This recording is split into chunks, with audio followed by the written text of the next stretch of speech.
It's all on the tape. You can see it. You know, all you see is a 6 foot something guy punch a 5'3", 5'4", 26-year-old, and fully body armored. Weapons all wrapped around him, extra ammunition, uh, uh, a canine dog in the car, everything. Yeah, it could have resulted to a pepper spray, a taser, a baton, or something. You know what I mean? First thing he reaches for is his gun. When George Floyd was killed, it was a catalyst that went across the nation where impacted families found a platform to be able to have a voice. Before that, a lot of us were not connected. We didn't know other impacted families. It was almost like it gave us permission. And so a lot of us started speaking out and following that. He was killed about 1 year after the time that Jesse was killed. My name is Elaine Simons, and I am the foster mother of Jesse Saray. Jesse was my American. He was first generation. His mother and relatives all came over from the Khmer Rouge in about the mid-1980s. He was suffering from some mental health issues and was brutally murdered by Officer Jeff Nelson on May 31st, 2019.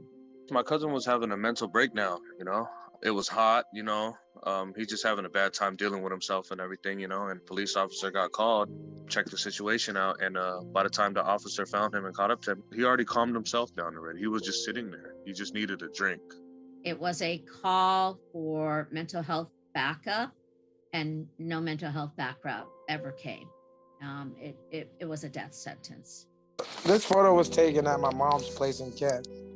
When I aged out of Elaine's, I moved back to my mom's for a year, and he wanted this picture as his profile picture because he was such a big dude.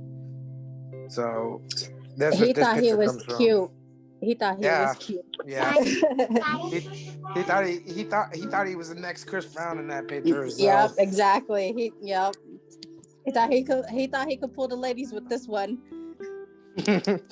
Jesse was a very interesting young man. He was somebody who kept everything very close to his heart. At family functions, you wouldn't even know that there was a problem with him. If you didn't know that he was unhoused or housing stability issues, you would think everything was fine. He comes in, he does breakdancing. He had this really kind of silly little laugh. Kind of reminds me of his mother in a lot of ways. Kind of like Carrie. Just if she had any problems, it was no one else's issue. It was like she just would be the life of the party. She had a great heart. She was always just so that you wouldn't even know there was a problem. And that's kind of like how Jesse was. On June 1st, the day after Jesse was murdered, the family gathered over at Auntie's house, and they all just turned to me and they said, Elaine, we don't know how to work this kind of system. You're pretty good at navigating. Can you help us? And I said, you do realize the minute that you give me permission, I'm gonna look at every which way possible to bring Jesse's story to life. And I haven't turned back, and slowly building some of the most amazing alliances and support, not just inside the Saray family, but also in the community. It's a slow movement. It doesn't have the masses or that kind of national attention that George Floyd had, but it is something that I feel is going to continue to build on that.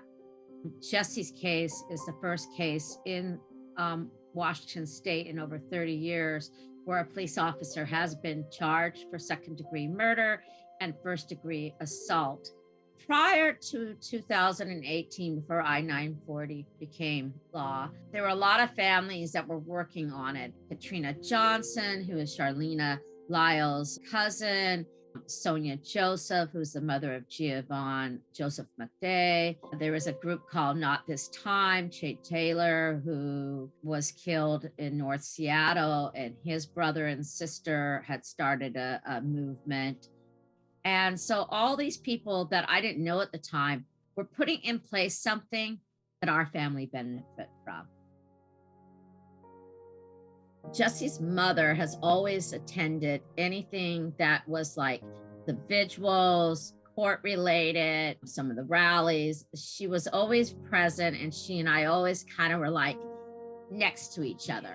It was like in the courtroom, we would sit next to each other and hold each other's hand. At the press conference, we sat next to each other. She was kind of my strength because I was the voice. I was out there telling in the stories, but she was there giving me that silent approval. God, I was like, I want to say June 12th. We received the news that Stephen's mother died in the morning, and it was heartbreaking. Carrie and the family had gathered that night over at Stephen's home, and Carrie's like, she's out there, part of this family celebrating, remembering her sister-in-law who had died. And then Carrie mentioned that she wasn't feeling well. And they ended up taking her to the emergency room, and she ended up going into a coma.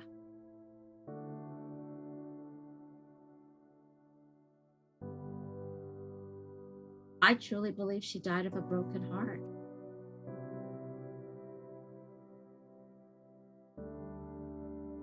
The Saray family has had nothing but death and tragedies throughout their entire journey. But in spite of it all, they're courageous. They're pretty amazing. I mean, ultimately, we want Jeff Nelson convicted. But not only convicted, we also want him to be decertified. We do not want this man, no matter how many years he gets, to be able to come out and, if not in Auburn Police Department, surface somewhere else and become a police officer again. This man has killed 3 people. He's done some really horrible things behind the badge that is supposed to be out there to protect us. Like, they will never know how the pain feel unless it happens to them. They have no remorse, they just ride around with their badge all day. And I understand being a police officer is hard, but isn't that what you trained for? Isn't that what you signed up for? Isn't that what you went through all your extensive training for? Now they have passed a law for police accountability. Like, wait, what? They wasn't accountable for anything they did before? They had to pass a law for that? I need mental health providers. I need people from the foster care system. I need homeless advocates to join us, as well as AAPI and the Black Lives Movement. We're going to need to fill the seats. We want every single seat on the prosecution side filled.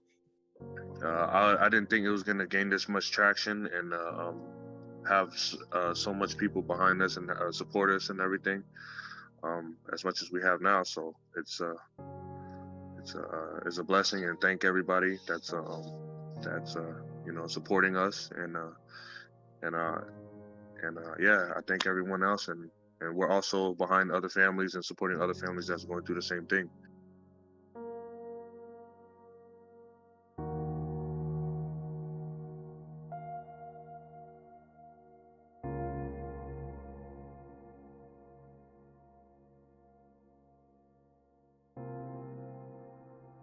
Justice for Jesse Saray.